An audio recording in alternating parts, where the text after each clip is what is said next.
The World Cup starts in 7 days, but I can tell you this, the Mexican cartels have been preparing for this World Cup for years, and they're preparing for one of the largest illicit narcotic sales opportunities in recent history. As a matter of fact, the DEA has started to warn the public and soccer fans about what is to come. I want to bring on Charles Noonan, Director of Narcotics Training at the SoRite company. Charlie was also a former DEA agent for 27 years.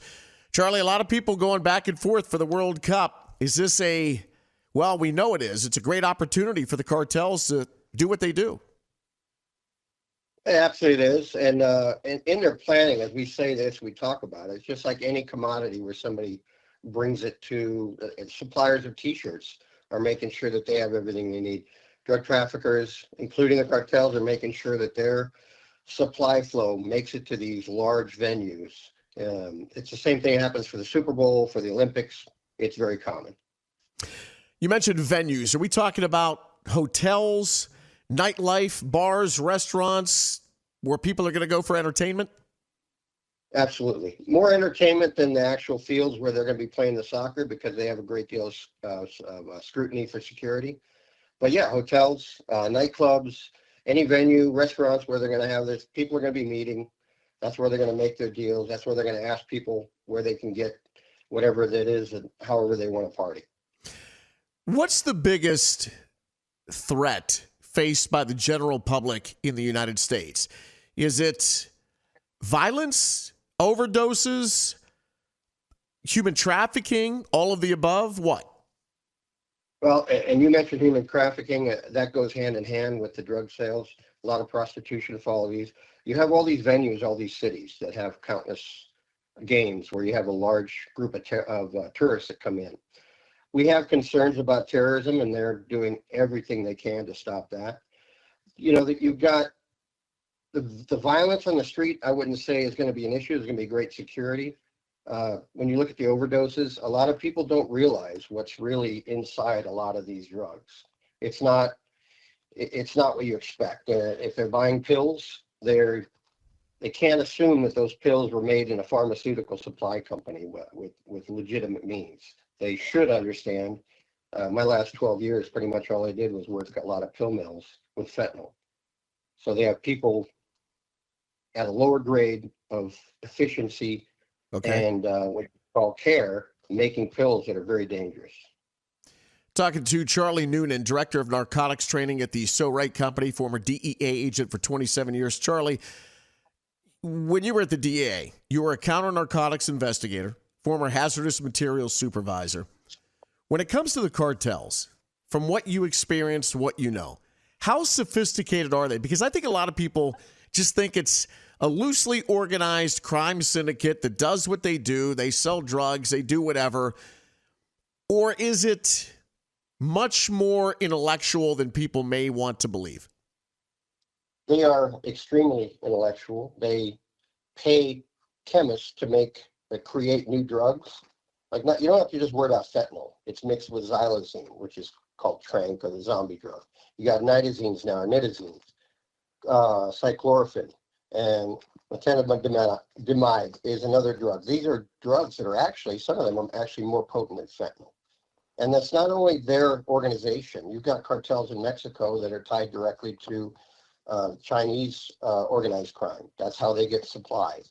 They are incredibly intelligent. Every time we do something to up our game when it comes to stopping the trafficking, our interdiction efforts, they're going to find new ways to not only make it, they're going to find new ways to get it into their customers. Charlie, make me understand something. Customers, you just said customers. The cartel needs customers to move their product. But if they're killing those customers by making drugs like fentanyl and drugs stronger than fentanyl, what is the end game for them? Don't you want to keep your customers around so that they get hooked and they keep coming back? Or is there a bigger end game here? Well, you got to understand that, the cartels are really making and producing the material of fentanyl. It's also produced a great deal in Canada. So they're actually drug labs producing fentanyl. There's a difference between a production lab and, say, a pill mill. Okay. So they're producing it, and then they sell it, and then they bring it into the country. Then they rely on other people who may or may not be part of their cartel or their syndicate, but they sell them to other drug dealers who then have a pill mill operation. So they don't have control of that. But I can guarantee you, you wonder why we have over 100,000 deaths every year.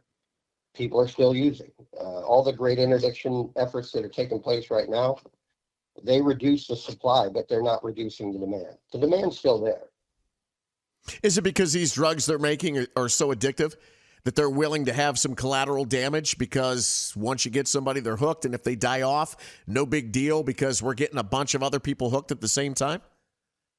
Absolutely, and you wonder about the user, the as I call them, customers. It's a business. You wonder why they're continue using, knowing that that next pill could have a hot load of fentanyl or any of these other drugs, and it could be their last time. So it is the high. It's chasing the high. It's chasing the dragon, which has been around for decades. That's what they're going. That's what they count on, and they don't have anything to worry about. They have plenty of user base. Talking to Charlie Noonan, former DEA agent, also director of narcotics training at the SoRite company. So what's the best advice you could give somebody out there listening right now as the World Cup's getting ready to take off in 7 days, and you're going to have a lot of travelers, a lot of stuff coming in and out of the United States during the duration? Well, I can only hope they're going to make wise choices. They're going to come into town. They're going to want to have a great time. Hopefully they'll have a great time. Hopefully they'll think before they buy unknown pills on the street or order them through the internet, hoping to have a good time, because every time they do that, they're not getting pharmaceutical drugs. The only good normal drug is one that's prescribed you by a doctor, provided you by a pharmacy. There's got to be control to it, and there is no control of these people. So you never know what you're getting. Charlie, always appreciate talking to you. Thanks for the advice. Wish you well, sir. All right, once again, that's Charlie Noonan, director of narcotics training at the SoRite company, also a former DEA agent for 27 years. And again, the World Cup starting on June 11th.